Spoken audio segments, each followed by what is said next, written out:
se Deus existisse, ele não se esconderia. Olá, Daniel. Beleza? Prazer estar aqui conversando contigo. Prazer. O argumento é, se Deus existe, ele apareceria. Eu acredito que existe um erro lógico já aí. Porque o fato de Deus existir não incorre, logicamente, que ele tem que aparecer. Então, A, não logo B exatamente, sabe? E argumentando primeiramente um lado mais externo. Por exemplo, a gente tem o deísmo. E no deísmo a gente tem uma concepção de Deus, onde você não tem um Deus que intervém, você não tem um Deus que aparece. Sim. Ou, por exemplo, a gente voltando um pouco para Aristóteles, Mais por exemplo. plausível do que o Deus cristão. Peraí, O deísta. antes disso. Então, quando a gente está olhando para esse Deus deísta, por exemplo, o Deus de Aristóteles é um motor imóvel. Ele só é acessado por uma intenção intelectual.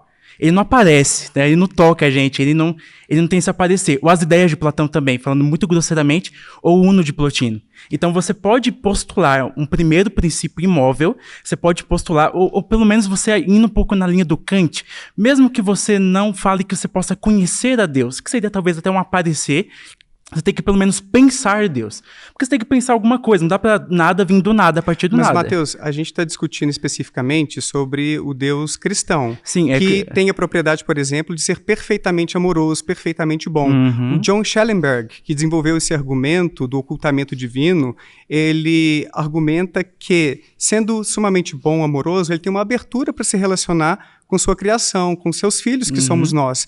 Então, tantas pessoas buscam... Eu já busquei, cara. Eu já passei por uma situação de aperto na vida, fui à igreja, já era ateu. Estava no início do meu ateísmo, há uns 20 anos, mas busquei e não tive nenhum tipo de resposta. O Leandro Carnal, que é ateu também, ele estava no seminário orando a Deus, tentando se comunicar, e ele falou que acabou caindo numa secura espiritual porque se percebia conversando consigo mesmo.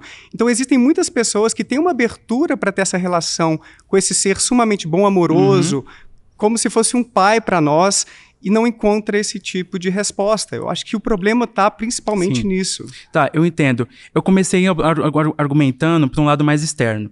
Quando a gente vai para a questão interna do cristianismo, eu não vejo um problema de Deus aparecer. Nós temos a revelação proposicional de Deus. Deus se revela por meio das Escrituras. Nós temos a revelação na consciência, Romanos capítulo 2. Deus se revela por meio de uma lei imutável no coração. Nós temos a revelação natural de Deus. Deus é perceptível por meio das coisas criadas, que talvez alguns argumentariam por meio do design inteligente. E a gente tem uma coisa mais espantosa no cristianismo, que é o Deus que se encarna na história, né? Deus se fazendo carne, habitando entre nós, estando entre os homens. Então é um Deus que toca, é um Deus que veio, e um Deus que se encarna na história. Se Jesus histórico, eu não estou entrando nessa questão, mas você tem um Deus relacional. Agora, nessa questão subjetiva, Deus pode ser acessado simplesmente pelo intelecto, se Deus é acessado talvez por um meio de graça. Isso aí eu argumento subjetivamente, né? Eu sigo muita linha de Pascal. Eu acredito que você pode ir até um local com seu intelecto, mas eu acredito que, em última instância, é Deus que vem pela sua graça e faz isso se abrir na gente. E por que ele não faz todos nós termos essa percepção inequívoca de sua existência? Para mim, esse é o ponto. Será que ele favorece alguns e não favorece outros? Porque... imagine só pessoas que nascem em outros países que não têm uma cultura cristã tão forte assim. Eles têm menos possibilidade, menos probabilidade de se converterem ao cristianismo. Você não acha, então, que existe, talvez, um desequilíbrio nisso aí? Deus não poderia ter sido um pouco mais claro ou menos regional na sua revelação por meio de Jesus? Argumentando sobre a questão, por exemplo, de Deus ter sido regional, nós temos as missões, que é uma missão muito grande do judaísmo, como também do cristianismo, a propagação do evangelho por meio dos locais. Por exemplo, eu citei aqui um pouco do argumento do Agostinho, ele estava no Oriente, né? A gente tem o apóstolo Paulo surgindo agora pelo Ocidente, pregando o evangelho também. Então a gente tem um espalhado evangelho. Deus não é, por exemplo, o fato de Deus ter encarnado no homem lá do judeu, não quer dizer que Deus foi regional, sabe? Quer dizer que Deus escolheu uma forma de começar, por meio também de uma aliança, porque o cristianismo ele não está separado do judaísmo, os dois estão em continuidade. Deus encarnou no povo judeu. Outra questão que você colocou, Deus estaria se ocultando. Mas como eu já disse, nós temos esses 4 tipos de revelações. Como que você conseguiria argumentar que Deus está se ocultando, pelo menos na revelação da consciência, na revelação natural? Como que Deus estaria se ocultando nesse sentido? Porque quando a gente contextualiza, que é o tema da nossa discussão geral, no Deus cristão, 70% da população mundial não comprou essa ideia. 70% acabou aderindo a outras religiões ou é uma população agnóstica, ateia. Então, esse problema do regionalismo, digamos assim, é um grande problema porque, no final das contas, a mensagem não foi tão eficaz assim. Muitas pessoas, mesmo ouvindo a palavra do cristianismo, por meio da TV, na internet, ou por meio de alguns tipos de missão, não necessariamente se convertem. Existe um fator social muito mais forte em diferentes culturas para determinar em qual religião, ou em qual Deus, ou em quais deuses as pessoas vão acreditar. Então, quando a gente pensa num Deus sumamente bom, que teria essa abertura para se relacionar com a gente, como se fôssemos seus filhos, querendo esse tipo de contato, uma proteção, num momento de aperto, então, uma palavra, um conforto, a gente não encontra, a não ser, talvez, as pessoas cristãs que interpretam à sua maneira esse tipo de relação em algumas circunstâncias. Então, esse é o problema. A gente está aberto para poder se relacionar, para poder conhecer. Mas como o caso do Leandro Carnal ilustra, o meu próprio caso também, eu fui cristão até os 15 anos, cara. Eu fui católico, mas eu não tive nenhum tipo de evidência minimamente razoável de que eu estava conversando com alguém, com um ser pessoal, todo-poderoso, sumamente bom, onisciente, que poderia se relacionar comigo. Eu tenho uma pergunta, então. Então, você acredita que se Deus quisesse realmente se revelar, a gente teria, de certa forma, um mundo cristão? Porque Deus teria sido mais efetivo? Eu acredito que, em grande medida, talvez a grande maioria da população, sim, se converteria ao cristianismo, ficaria claro para elas que existe Deus e é esse Deus das Escrituras. Ou não, talvez ele pudesse também corrigir algumas coisinhas. Gente, teve gente que pegou a mensagem de forma equivocada. Esse negócio aqui de um homem que se deita com outro vai ser executado. Não, gente, não era isso não, pelo amor de Deus.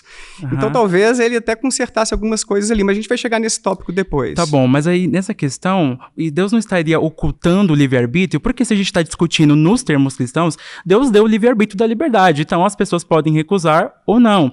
E outra questão que você colocou mas sobre Deus esclarecer. Peraí um minutinho. Antes de Deus esclarecer, Deus não esclarecia por meio da tradição apostólica, por meio dos apóstolos, porque Jesus esteve aqui na Terra, ele legou a tradição apostólica, a tradição apostólica continua até hoje. Mas não foi suficiente. Por conta da colonização, de a gente ter sido explorado, né, vamos pensar que os povos originários, que a gente é uma população predominantemente cristã. Você acha que Deus estava por trás disso? Da escravidão, de várias coisas horríveis que aconteceram por conta do colonialismo? Não sei se você acha que fazia parte dos planos dele isso. Quero dizer assim que a gente tem outros motivos para entender porque o cristianismo é a religião mais popular hoje em dia. Eu não vejo que é uma revelação de Deus para nós. Eu vejo que houve uma vantagem em termos daquela religião que estava ali, no nosso caso, né, entre os portugueses que colonizaram o Brasil e, consequentemente, a gente, em maioria, é cristã. Se fosse em outro país, na Turquia, por exemplo, a gente estaria discutindo a existência do Deus muçulmano, do Islã, ou então se fosse na Índia, a gente estaria discutindo a existência das divindades, as milhares talvez de divindades hindus. Então eu acho que a mensagem não foi assim tão eficaz, e quando a gente se coloca para se comunicar, não é o que a gente espera que deveria acontecer caso Deus, sendo sumamente bom, onisciente, sabendo que a gente quer essa mensagem, a gente quer uma relação íntima, aconteceria. As coisas não acontecem, sabe? Então, para mim, isso não é compatível com a existência desse Deus amoroso que está aberto para se comunicar com a gente. Ele se faria presente de uma maneira mais inequívoca para a população mundial. Sim. Quando você fala sobre a questão do colonialismo, claro, com certeza, absolutamente, Deus não é a favor da escravidão, e eu também não sou a favor da escravidão.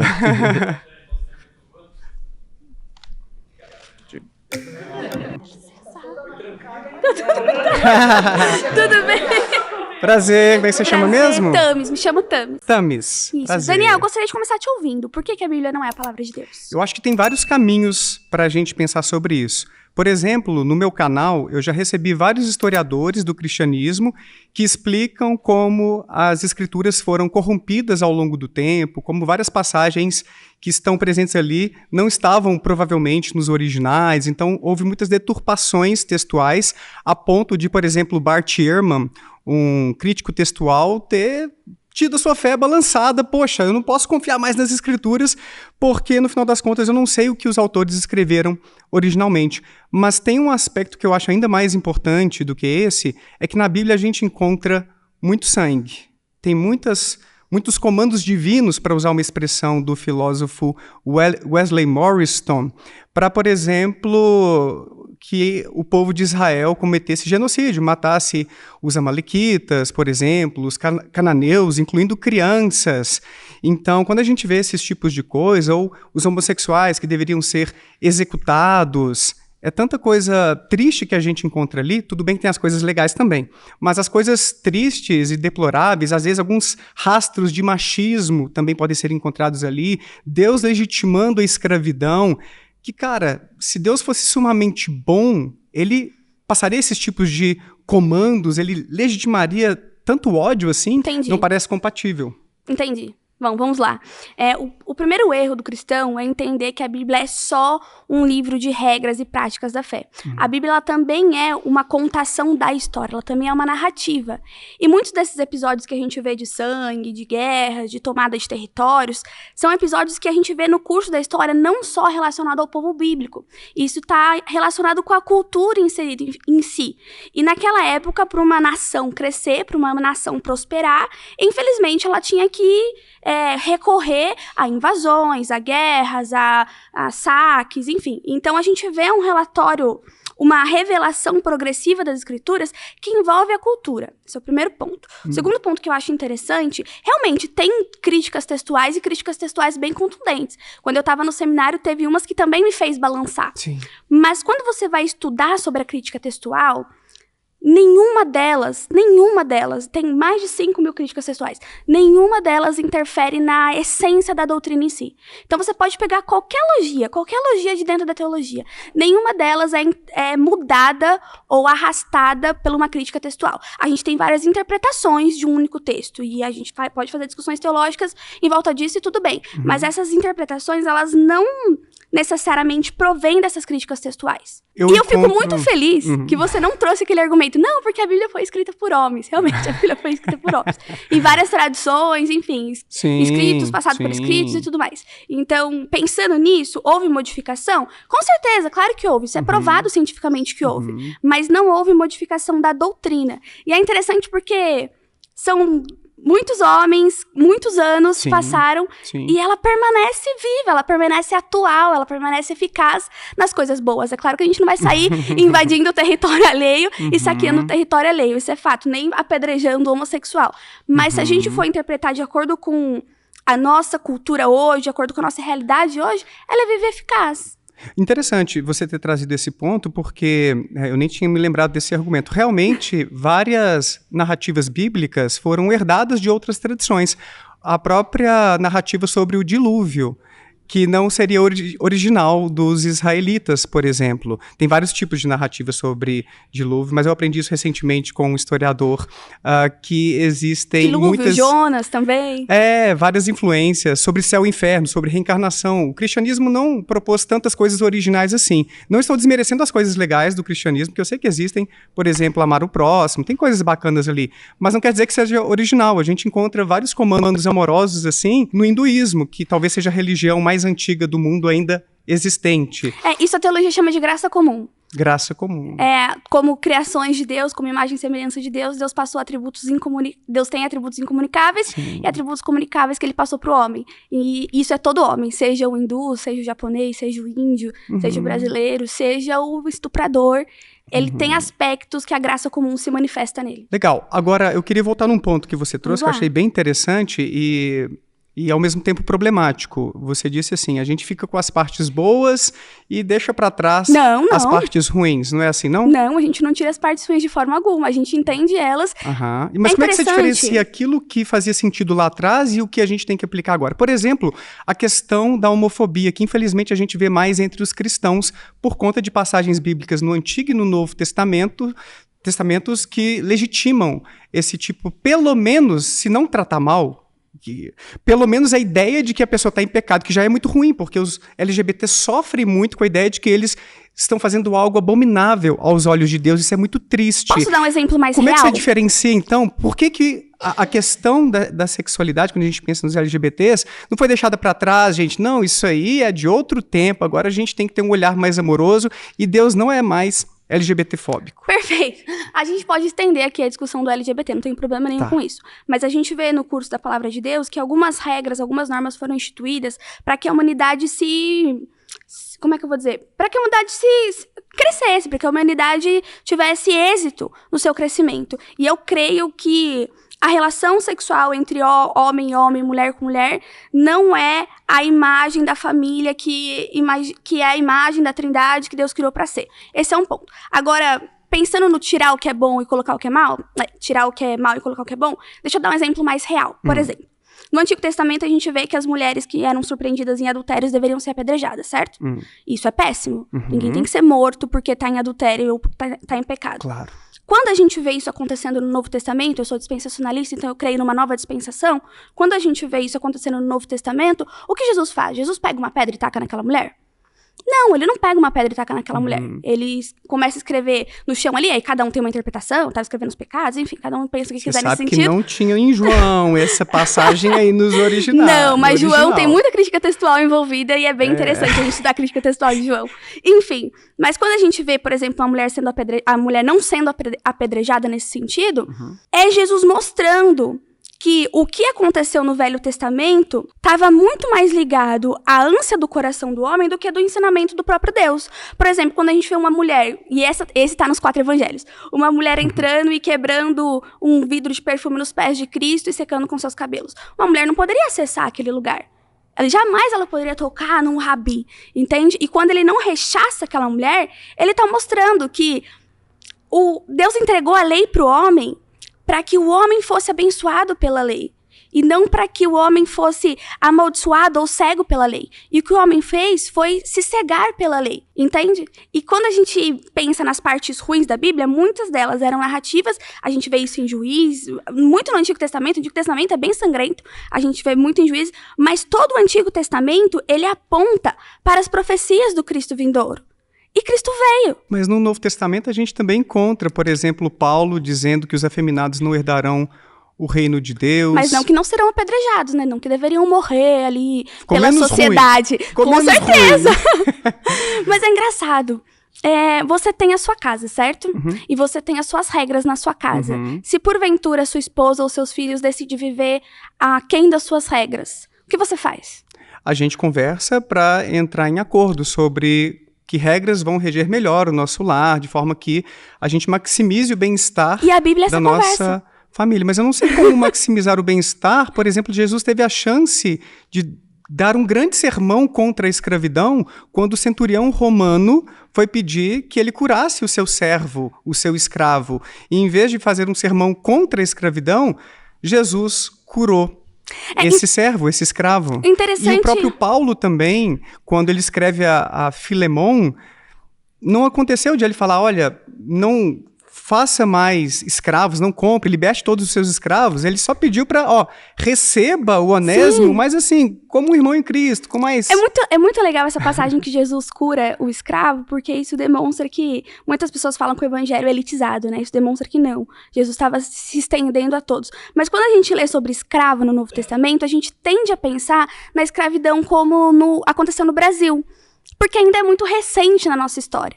E quando a gente estuda o original e estuda ali o que era escravo naquela época, claro que tinha escravos de guerra, prisioneiros por etnia. Israel mesmo foi escravizado por muito tempo, os judeus foram escravizados por muito tempo.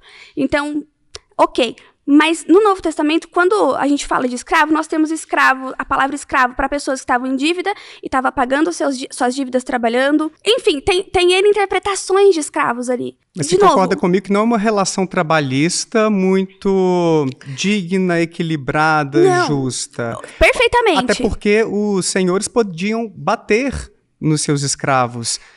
A gente tem texto bíblico que dá a entender que não. Tanto que eles não tinham essa autoridade. Porque da mesma forma que fala escravos se submetam aos seus senhores, fala senhores respeitem os seus escravos. Então, assim, era uma estrutura econômica da época. Eu não estou dizendo que era uma estrutura certa. Não estou dizendo que era uma estrutura justa ou digna. Tem muitas coisas na Bíblia que quando a gente entende na história, a gente percebe que era indigna. A poligamia é uma, enfim, tem tantas outras coisas. E a escravidão é uma delas. Agora, o fato de Cristo não ter pregado veementemente a escravidão, mas ter ido lá e curado um escravo, mostra para o Senhor que a salvação estende inclusive aquele escravo. Ele coloca o escravo na mesma posição do Senhor. Ele é tão digno quanto você. Isso é uma forma de pregar contra a escravidão também. Eu não sei como isso ajudaria a acabar com a escravidão.